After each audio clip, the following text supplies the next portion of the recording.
18 दिनों तक लगातार मारकाट के बाद कुरुक्षेत्र का युद्ध खत्म हो गया। पांचों पांडव भाई राख और कीचड़ में पूरी तरह थके हुए खड़े थे। आखिरकार उन्होंने अपने सबसे खतरनाक दुश्मन को हरा दिया। लेकिन जैसे ही उनकी मां कुंती युद्ध के मैदान में उतरी, जीत खत्म हो गई। उन्होंने उस शहीद योद्धा को देखा जिसे उन्होंने अभी अभी मारा था और एक दिल दहला देने वाला कबूलनामा दिया। जिस कट्टर दुश्मन को खत्म करने के लिए उन्होंने इतनी मेहनत की, वह असल में उनका बड़ा बेटा था। इस बात का खुलासा होने पर सबसे बड़े पांडव युधिष्ठिर घुटनों पर आ गए। उन आदमियों ने एक तथाकथित सही युद्ध लड़ा था, लेकिन उन्हें एहसास हुआ कि उन्होंने अपने ही भाई का खून बहाने का सबसे बड़ा पाप किया है। भगवान का आशीर्वाद लेकर पैदा हुआ राजगद्दी का असली हकदार, एक समाज से अलग थलग इंसान कैसे अपने ही परिवार के खिलाफ लड़ता हुआ खत्म हो जाता है। कर्ण को समझने के लिए किस्मत के खेल को करीब से देखना होगा। यह इस बात की जांच है कि किस्मत के क्रूर चक्र ने अपने ज़माने के सबसे टैलेंटेड योद्धा पर कैसे काबू पा लिया। युद्ध से बहुत पहले एक जवान कुंती ताकतवर ऋषि दुर्वासा की सेवा करती थी। उसकी लगन से खुश होकर उन्होंने उसे एक मंत्र दिया जिससे वह किसी भी देवता को बुलाकर उसे बच्चा दे सकती थी। बस ऐसे ही शब्दों को परखते हुए उसने गलती से सूर्यदेव को बुला लिया। इस मुलाकात से पैदा हुए बच्चे में पूरी तरह से दिव्य अजयता थी। वह दुनिया में दिव्य कवच और चमकते झुमके कुंडल पहनकर आया था, जो उसके शरीर के हिस्से थे। लेकिन कुंती एक बिन ब्याही राजकुमारी थी। अपनी जिंदगी बर्बाद करने वाले सामाजिक कलंक से डरकर उसने अपने दिव्य नवजात शिशु को एक टोकरी में रखा और उसे नदी में बहा दिया। बच्चे को एक विनम्र सारथी अधिरथ और उसकी पत्नी राधा ने बचाया। पुराने भारत के अलग अलग हिस्सों में बंटे समाज में इसका मतलब था कि असली शाही वारिस अब एक सूत पुत्र था, जो सारथी वर्ग का बच्चा था। यह नई पहचान उनके सीने पर पहने सोने के कवच से ज्यादा वजनदार थी, जिससे ये पक्का हो गया कि उनके दिव्य वरदानों को सिर्फ उनकी सामाजिक हैसियत के नजरिए से ही आंका जाएगा। कर्ण को तीरंदाजी का एक अनोखा जुनून हो गया था। उसने अपनी कला में माहिर होने के लिए शाही प्रशिक्षक गुरु द्रोण से संपर्क किया, लेकिन द्रोण ने उसे साफ मना कर दिया और योद्धा वर्ग के अलावा किसी को भी ट्रेनिंग देने से मना कर दिया। सालों बाद हस्तिनापुर में एक बड़े टूर्नामेंट में कर्ण ने हिम्मत से अखाड़े में कदम रखा और स्टार राजकुमार अर्जुन के हर खास दाव को पूरी तरह से दोहराया। भीड़ तब तक हैरान रह गई जब तक कि शाही लोगों ने उसके वंश के बारे में नहीं पूछा। ये सुनकर कि वह एक सारथी का बेटा है, उन्होंने सबके सामने उसका मजाक उड़ाया और उसे प्रतियोगिता से बाहर कर दिया। फिर सबसे बड़े कौरव राजकुमार दुर्योधन को एक मौका दिखा। वह अखाड़े के बीच में गया और तुरंत कर्ण को अंका राजा बना दिया, जिससे खास लोगों को उसके शाही रुतबे को मानना पड़ा। उस पल कर्ण ने जिंदगी भर की पक्की कसम खाई।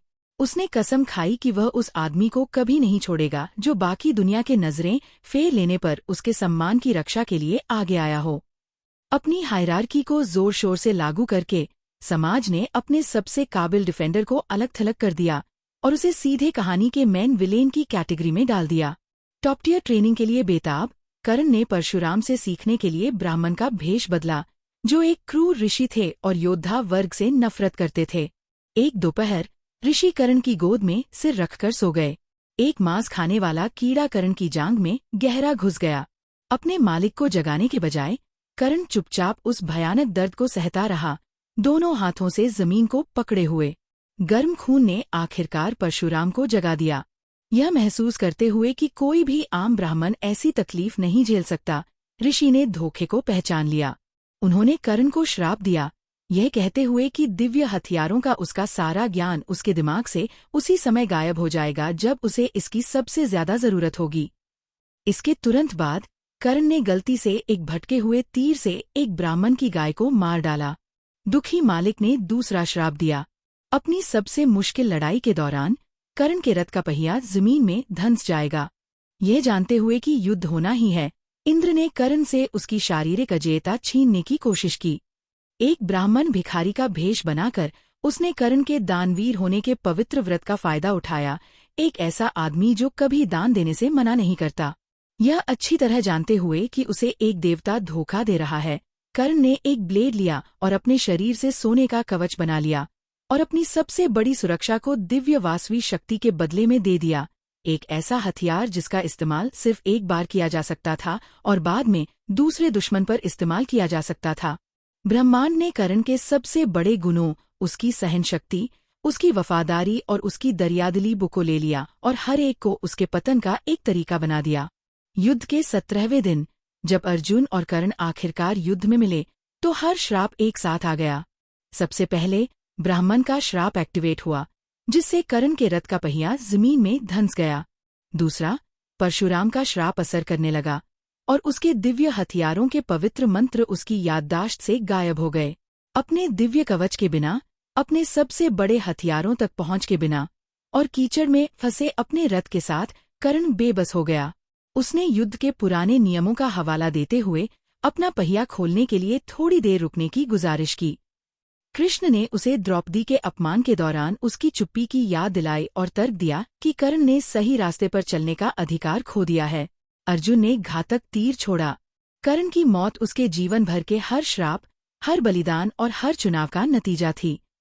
युद्ध के बाद ये दुखद घटना और गहरी हो गई। पांडवों को पता चला कि कुंती ने युद्ध शुरू होने से पहले ही कर्ण के सामने सच कबूल कर लिया था। वह जानता था कि वे उसके भाई हैं, फिर भी उसने राजगद्दी पर दावा करने या उसके खानदान को अपनाने के बजाय दुर्योधन से किए अपने वादे का सम्मान करना चुना। युधिष्ठिर को यह असहनीय एहसास सहना पड़ा कि अगर समाज ने एक काबिल युवा तीरंदाज को उसके जन्म के बजाय उसकी काबिलियत से आका होता तो शायद कुरुक्षेत्र का भयानक युद्ध कभी नहीं होता। कर्ण महाभारत के सबसे मुश्किल और दुखद किरदारों में से एक हैं। उनका जीवन हमें याद दिलाता है कि हुनर मेहनत से बनता है, लेकिन पक्की वफादारी, दरियादिली और सम्मान भी हमेशा किस्मत की जबरदस्त ताकत को हरा नहीं सकते।